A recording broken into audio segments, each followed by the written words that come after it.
Neste momento, o mundo está observando duas frentes que estão redesenhando o equilíbrio de poder de maneiras que poucos analistas previram apenas meses atrás. Nos próximos minutos, vamos cobrir duas histórias que exigem sua total atenção. A primeira envolve as forças militares dos Estados Unidos e um ataque devastador contra o Irã, que, segundo o próprio presidente Donald Trump, destruiu 42 navios de guerra iranianos em apenas 3 dias. A segunda história vem das trincheiras da Ucrânia, onde algo quase inimaginável está acontecendo. Soldados russos estão se rendendo não a tropas inimigas, mas a drones. Fique conosco, porque ambas as histórias são maiores do que as manchetes sugerem e as implicações se estendem muito além do campo de batalha imediato.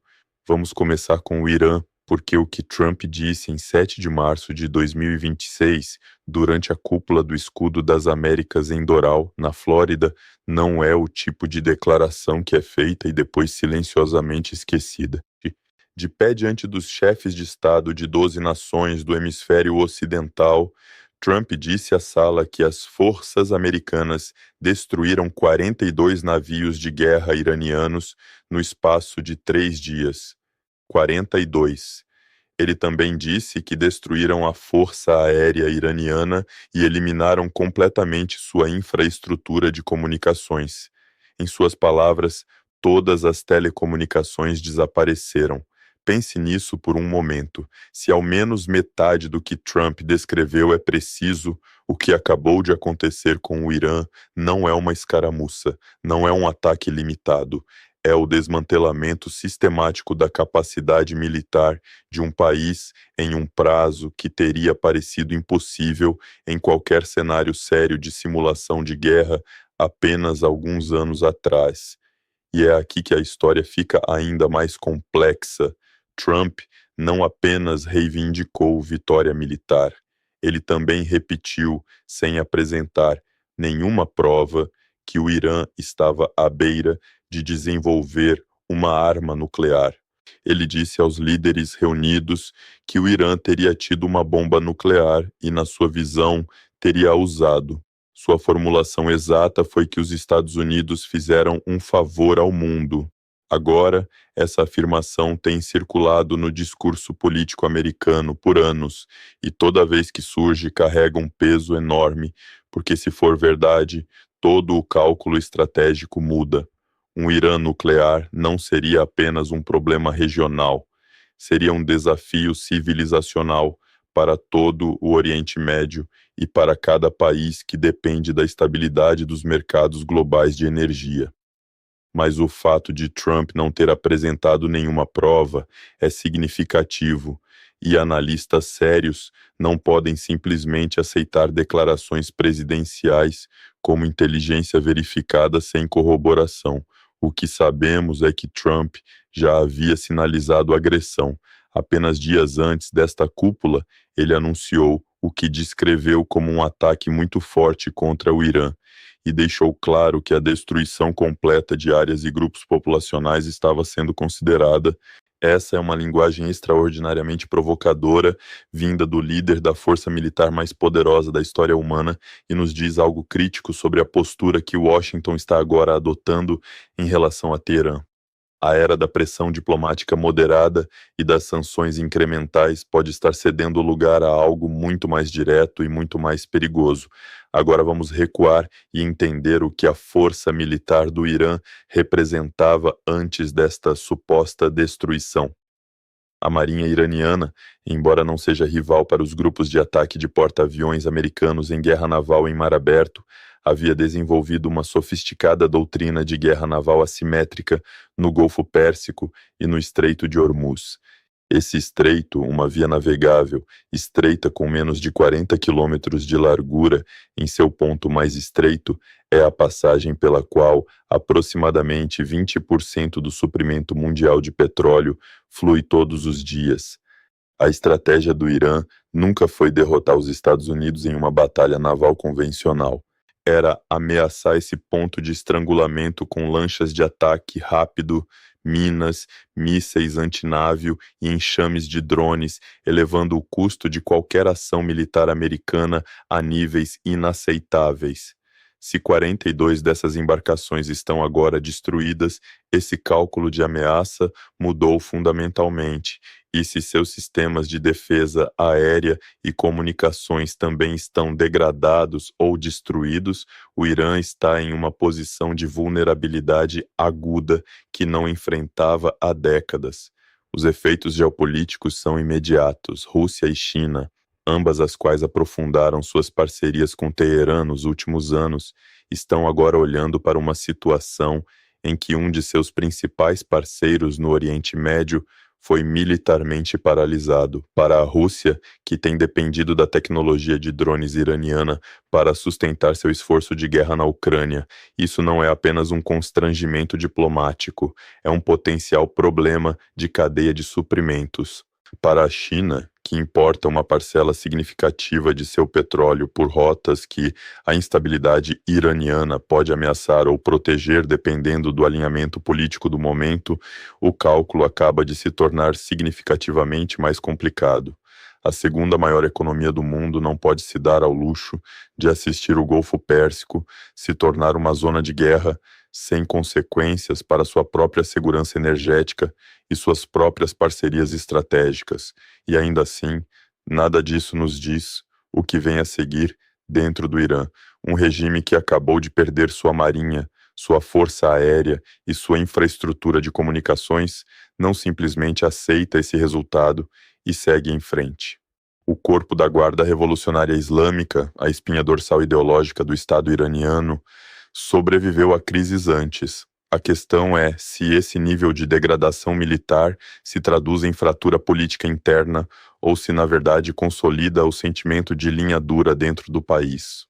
A história mostra que a pressão militar externa frequentemente fortalece o sentimento nacionalista, mesmo entre populações que em privado ressentem seu governo. Se esse padrão se mantiver, os Estados Unidos podem ter destruído a capacidade do Irã de projetar força militar externamente, enquanto simultaneamente tornavam o regime mais difícil de remover por dentro. Antes de passarmos para a segunda história, se você está achando esta análise valiosa e quer continuar entendendo as forças que moldam nosso mundo antes que a maioria das pessoas sequer perceba que essas forças existem, inscreva-se neste canal e ative as notificações.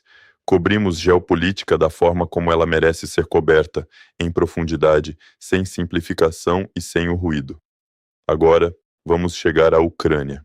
Algo notável tem acontecido na frente ucraniana neste inverno, e isso nos diz mais sobre o futuro da guerra do que quase qualquer outra coisa que vimos desde o início deste conflito. O ministro da Defesa da Ucrânia, Mikhailo Fedorov, publicou imagens em vídeo e uma declaração confirmando que mais de 100 soldados russos se renderam a operadores de drones ucranianos ao longo deste inverno. Não a unidades de infantaria, não a veículos blindados, a drones. Pequenos sistemas aéreos não tripulados guiaram esses soldados, mãos erguidas, caminhando por campos congelados diretamente para as posições ucranianas. A 24ª Brigada Mecanizada Independente, que leva o nome do rei Danilo, divulgou imagens em 14 de fevereiro mostrando exatamente isso.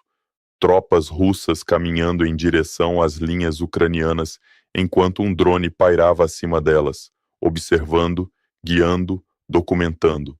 Isso não é apenas uma curiosidade, é um sinal sobre o estado psicológico e físico das forças russas no terreno e é um sinal sobre algo ainda maior, que é a transformação completa da dinâmica de campo de batalha por sistemas autônomos e semi-autônomos. Por 3 anos assistimos a Ucrânia usar drones de maneiras que nenhuma doutrina militar havia antecipado completamente. Eles os usaram para identificar alvos de artilharia, para soltar granadas em trincheiras, para destruir tanques que custam milhões de dólares, com dispositivos que custam algumas centenas. Mas a dinâmica de rendição adiciona uma dimensão inteiramente nova. significa que os operadores de drones ucranianos estão agora funcionando não apenas como plataformas de armas, mas como ferramentas de guerra psicológica e mecanismos de captura de prisioneiros, tudo sem colocar um único soldado ucraniano em risco nos momentos mais perigosos de contato próximo. A formulação de Fedorov sobre isso merece ser observada com atenção. Ele disse que cada prisioneiro representa uma potencial troca, uma forma de trazer defensores ucranianos para casa. A Ucrânia tem estado envolvida em negociações de troca de prisioneiros ao longo do conflito, e essas negociações são sempre limitadas pelo número de prisioneiros russos disponíveis para trocar. Cada soldado russo adicional capturado por drone é um potencial soldado ucraniano voltando para casa. Isso não é algo pequeno. Em uma guerra onde ambos os lados sofreram enormes baixas e onde os números de prisioneiros têm consequências humanitárias diretas para famílias em toda a Ucrânia, o pipeline de rendição por drones está literalmente salvando vidas em ambos os lados do arame farpado. O que isso nos diz sobre o estado do moral russo? A resposta honesta é que nos diz algo perturbador para Moscou, que a mídia estatal russa oficial jamais reconhecerá abertamente. Soldados se rendem por razões específicas. Eles se rendem quando acreditam que a luta é impossível de vencer. Eles se rendem quando estão cortados das linhas de suprimento, das comunicações, de qualquer esperança realista de alívio. Eles se rendem quando o peso psicológico do que estão vivendo supera o medo do que a rendição significa. O fato de que mais de 100 soldados russos escolheram caminhar em direção a um drone, serem guiados para território inimigo, serem capturados em vez de continuar lutando, não é um ponto de dados marginal. É um sintoma de um colapso mais profundo na coesão das unidades e no espírito de luta que nenhuma campanha de propaganda de Moscou pode encobrir completamente. Tomadas em conjunto, essas duas histórias de 7 de março de 2026 pintam um retrato de um mundo em que as antigas regras estão se quebrando mais rápido do que a maioria dos governos consegue se adaptar. Os Estados Unidos parecem ter conduzido a degradação mais rápida e abrangente de uma força militar regional na história moderna, se as afirmações de Trump se sustentarem sob escrutínio. E nos campos do leste europeu, o futuro da guerra está sendo escrito uma rendição por drone de cada vez, redefinindo silenciosamente o que significa lutar, capturar e sobreviver em um campo de batalha do século XXI.